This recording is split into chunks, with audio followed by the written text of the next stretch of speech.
to look at doctor-patient communications and the role of trust. Interestingly, our textbook does not mention much about trust in interpersonal relationships. Your relationships with your doctor can be one of the most important relationships in your life. For example, if you have cancer, a heart attack, or other life-threatening problems, sometimes you must trust your doctor, and if you have some secrets you don't want to tell anyone else, and you need to tell your doctor.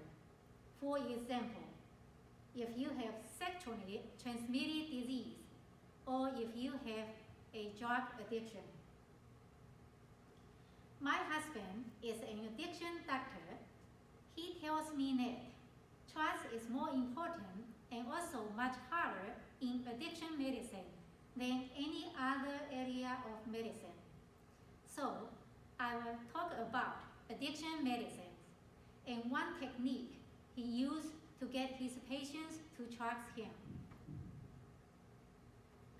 Drug addicts do not trust doctors because they don't like to be judged. And they are also ashamed of being a drug addict. They are also concerned about legal problems that parole officer will find out and that their kids will be taken away from them. At the same time, doctors do not trust drug addicts because they know addicts often lie or misuse their medications and sell medications. This can get doctors in trouble. One way my husband earned his patients' trust is to use the technique we learned in our textbook called changing the perspective. He tells them addiction is just like any other chronic disease. To illustrate, he compared alcoholism to diabetes. Both these diseases have very strong genetic influences. Culture and environment are very important. Americans are more likely to be diabetic than people in France, and also more likely to be alcoholics than people in Muslim countries.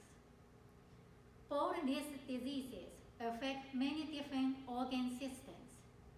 Diabetics and alcoholism can lead to depression, but being depressed can also make people eat too much or drink too much.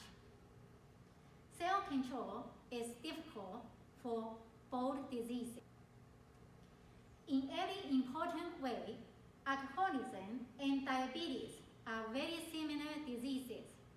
However, we think of alcoholics as bad people doing bad things, but this is not true for diabetes. When patients hear my husband say this, they know he will be treating them as regular patients. Actually, almost everything we learned in this class also apply to addiction medicines, including stereotyping, discriminations, the need to be other-oriented, the importance of self-disclosures, etc. In conclusion, your relationship with your doctor can be a very important relationship. You can spend months or years to trust your boyfriend or girlfriend, but addiction doctor must earn their patients' trust much faster. Thanks a lot for your attention.